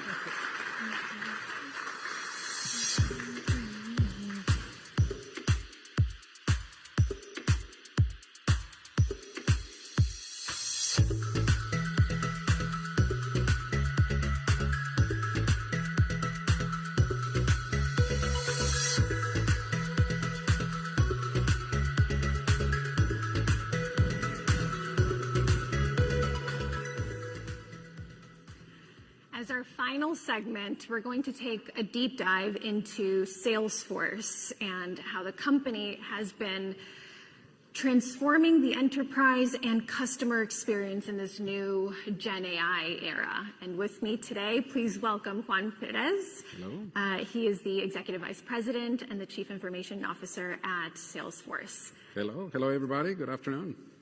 For those of you that don't know, though, he has a storied 3-decade-plus career from UPS, and you actually went into retirement before being lured back by a cloud company.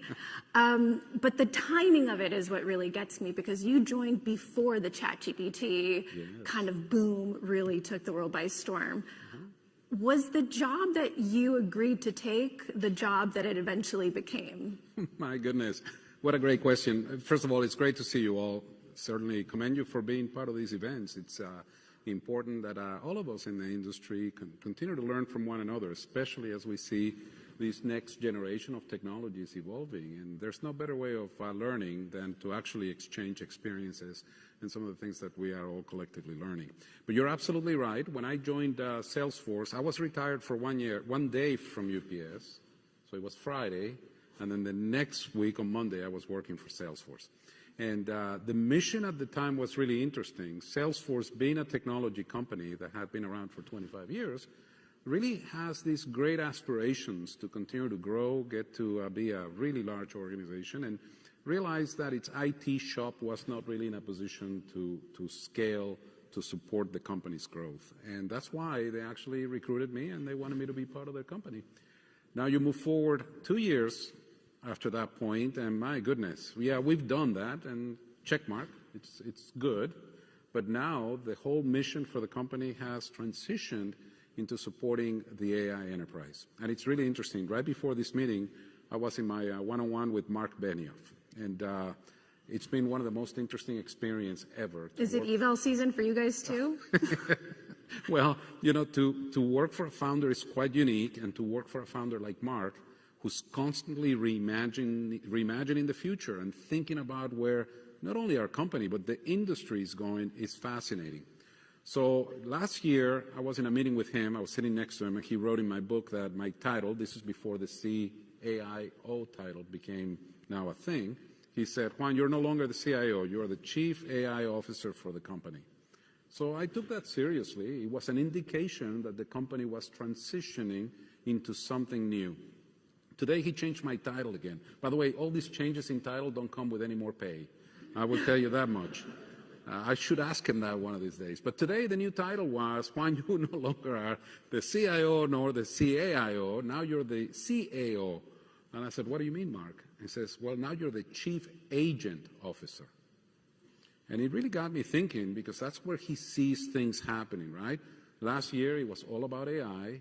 Now it's all about how do you take AI and put it in the context of agents that are working side by side with people and are helping people get better results. How has that changed your day-to-day when it comes to picking the technology that you guys use internally, whether it's generative AI or otherwise? But I'm wondering if you can kind of offer up some examples of how this new era has kind of changed the game for your own role. Yeah. Well, I carry an obligation that not all of you here carry, and that is that priority number one is to be Salesforce on Salesforce, Jackie. So before I consider any technologies in the for the enterprise, my first obligation is to actually consider Salesforce technology. And it's not until I get to a point where the solution that the business requires is just not in a position to be met by Salesforce technology, those requirements that are so critical to the business, that I go with something else.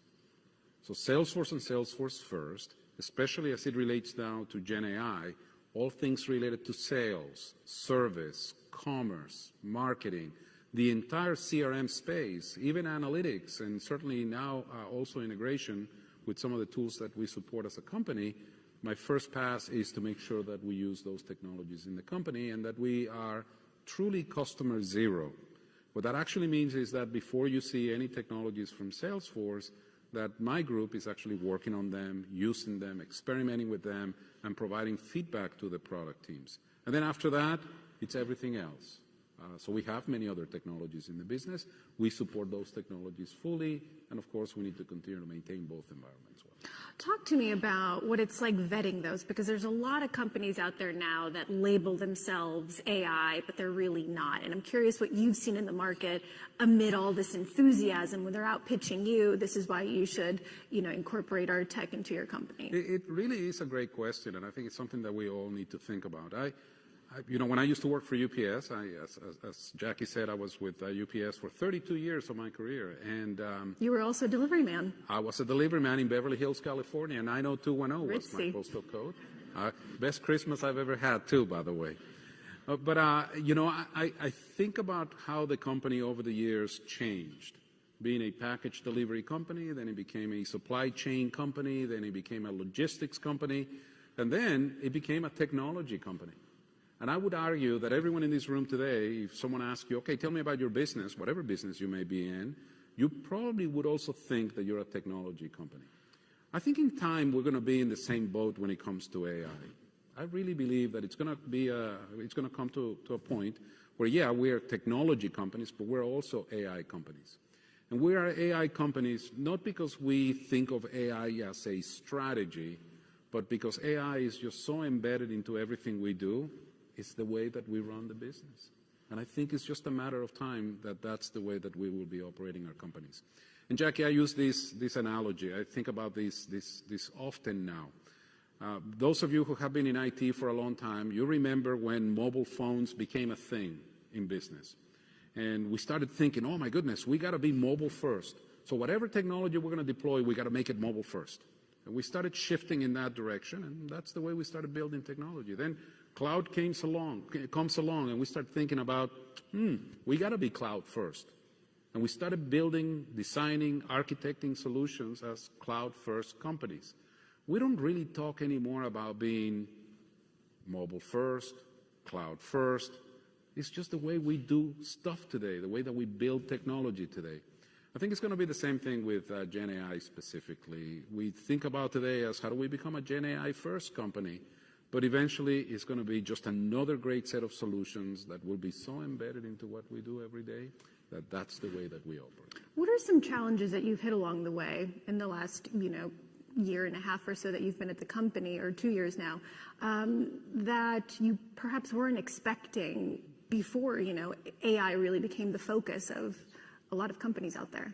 I agree. I think and most of you probably would agree with these. We had pushed data strategies for a long, long time. I remember, even in my previous role, bringing in a team together, bringing third parties to the company, really crafting a data strategy that would actually help us support the needs of the business in the future. And most times, those initiatives were supported by me as the CIO, but when we were really at the point where we needed to make significant investments, we couldn't get those initiatives past the finish line. In many cases, my business partners would not even comprehend, why are we talking about a data strategy? I still get my report every morning. It seems to be okay. But the mindset is shifting, and I've seen that now over the last several months, where now data is becoming much more important. And it's becoming a more regular part of the conversation with our business partners, where they now understand the need for having good data that ultimately can generate better results from AI. You see, because the whole notion of Gen AI, when you use ChatGPT and you get a cool response, yeah, that's really great. But when you now apply Gen AI solutions in the business and you start seeing that the outputs are not that great, that you have hallucinations. Remember all the talk we had about that. When you see toxicity in your results, when there's no audit trail of any kind, you start losing trust in what comes out of these technologies. Jackie, what I have seen now is that as a result of all of that, and the fact that the technology still has significant benefits, people are paying more attention to data. So it's been great for me to see how now in the conversation around Gen AI, it's not just simply, hey, we need Gen AI to run this part of the business or that part of the business, but it's also now becoming a data discussion. Do we have the right data? Is the data accessible? Is that data in a way that can actually support what we want to do with Gen AI? Are we bringing all the data from all these sources of trapped data? Are we bringing all that data together so that we can ultimately generate better results out of Gen AI? So to me, it's been a good journey to see how Gen AI has changed our view of data in the enterprise. I mean, we talk a lot about productivity and ROI, but in order to even get there, you need to invest in it, and that takes money and resources. And here's a fun little story about Juan for you guys. When he was at UPS, he had a model for monitoring the tire pressure as a means to save costs. And I just find that granular little piece of data, a data point that informed the way you were thinking about your budget. And what's kind of the equivalent here, at Salesforce for you? It's a great question. So first of all, what I learned from that experience at UPS, UPS is a company that measures everything. And when we opened the doors to telematics and capturing an enormous amount of data as to what happens in a driver's day, those drivers who you see making deliveries day in and day out, we opened the door to significant improvements in a number of things. Safety, for example, making sure that you monitored whether the drivers were wearing their seatbelts or not, all the way to miles. I used to tell the story all the time. I don't say it anymore because I'm not with UPS anymore. But at the time when I was there, saving 1 mile per day for all the drivers in the U.S. across, a full year represented savings in excess of $70 million a year.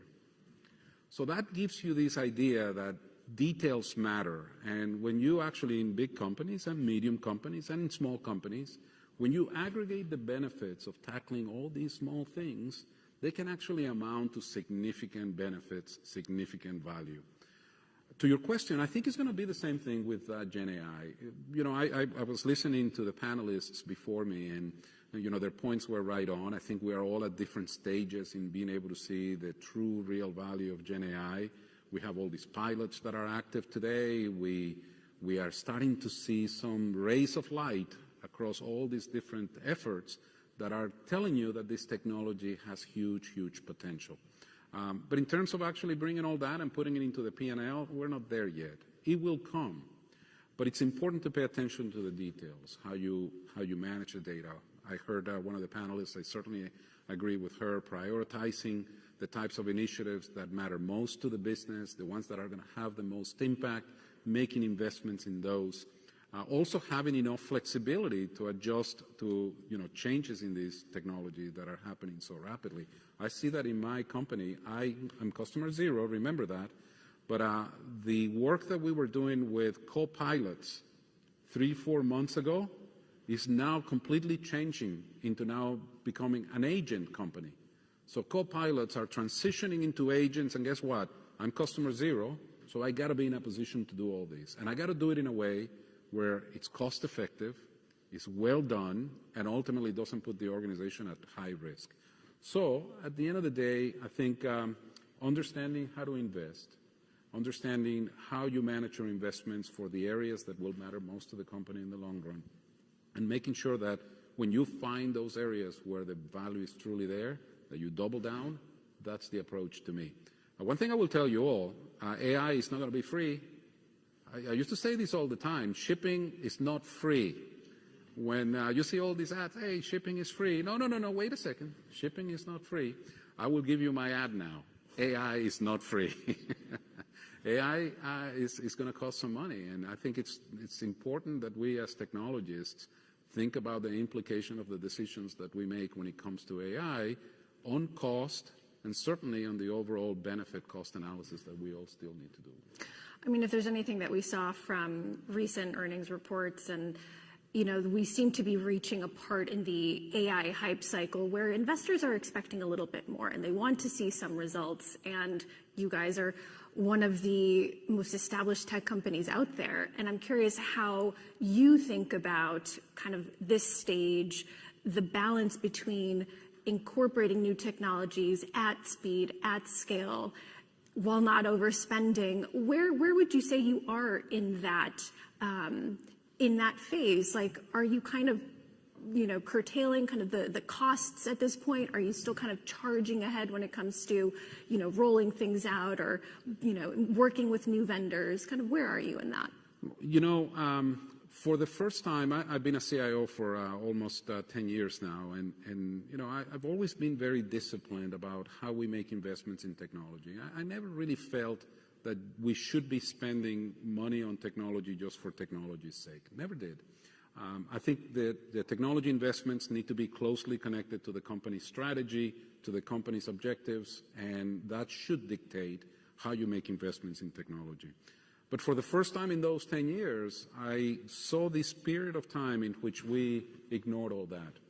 And we started just putting stuff out there without any real business cases, without any real assessment as to how this was going to ultimately create and generate value for the company, with good ideas and good intentions, but no clarity in that. I think that was okay for the beginning, but now it's going to become more of okay, now we understand the data piece better.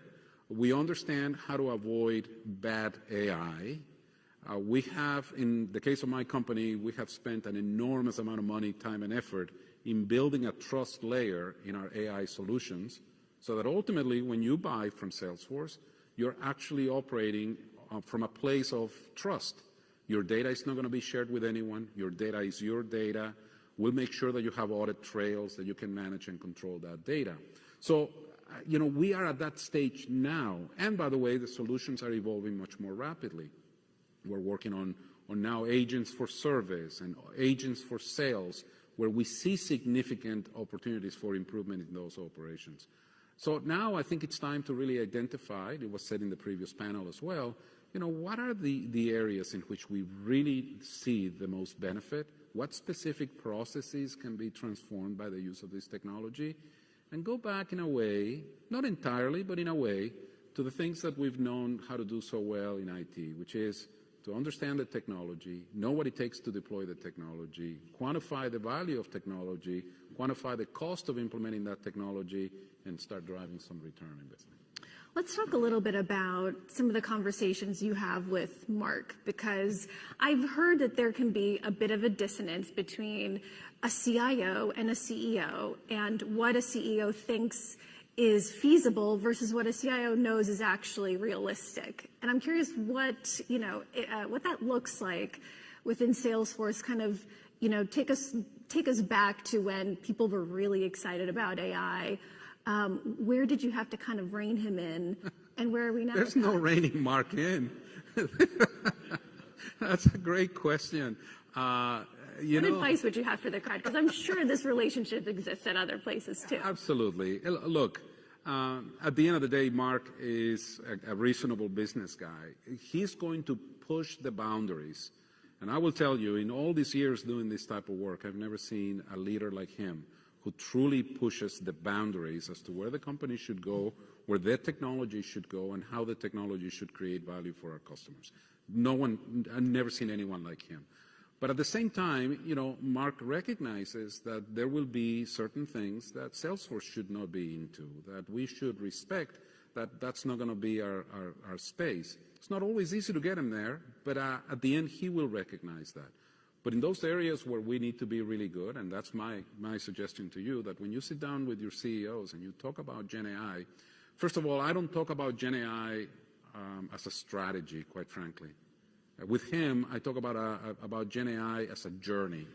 It's a technology that is going to continue to evolve. It's a technology that's going to continue to advance. And like I said before, it will be pervasive in the way that we do business, and it will be just another technology that we all collectively in our field support, manage, deploy, and effectively support the business with. Right now, I do think, and we have the obligation to take a little bit of more risk where it's possible. I think we have the obligation to articulate that risk, but also understand how to mitigate it in case it becomes real. That discussion needs to happen with the CEO. I think we also need to be very open with our CEOs in, let's call it this way, educating our CEOs in what is real and what is not.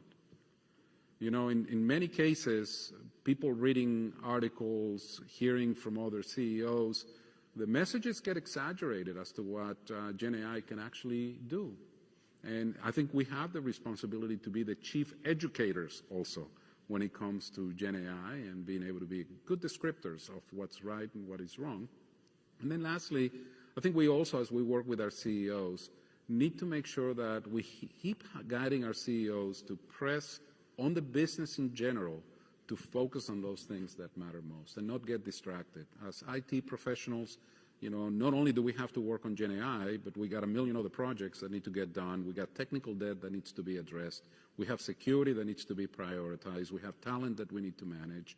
So all those things need to be done well in the balance of what these new technologies will actually accomplish for the companies in the long run. I wish we had more time, but that's all we have today. Thanks. Thank you. Thank you all.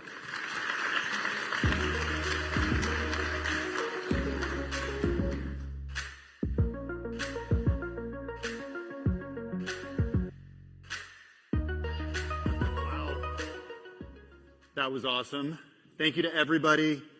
I want to thank our speakers, of course. I want to thank you all here in the audience in Atlanta. I want to thank everybody who's streaming this right now online, everybody for being such a terrific audience. I also want to thank our sponsor, IBM.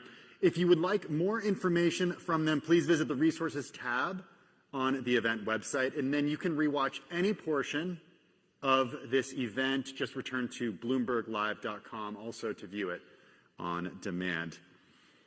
There is more Business of Value of AI series events coming up. Please join us as we continue the series in Los Angeles. That's in October 8th, and then New York City on November 13th. For more details and to register to attend in person or online to watch the live streams, just visit bloomberglive.com. And most of all, thank you all for being such an engaged and terrific audience today. Really do appreciate it.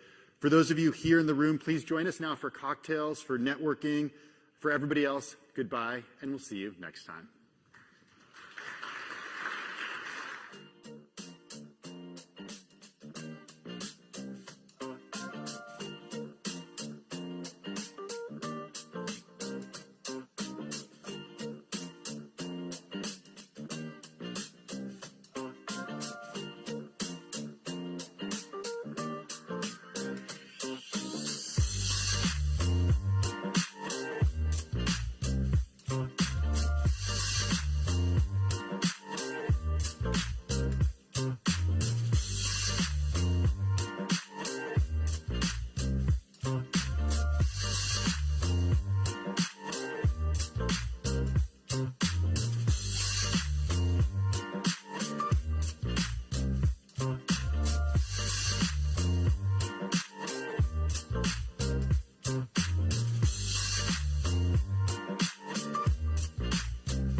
Oh.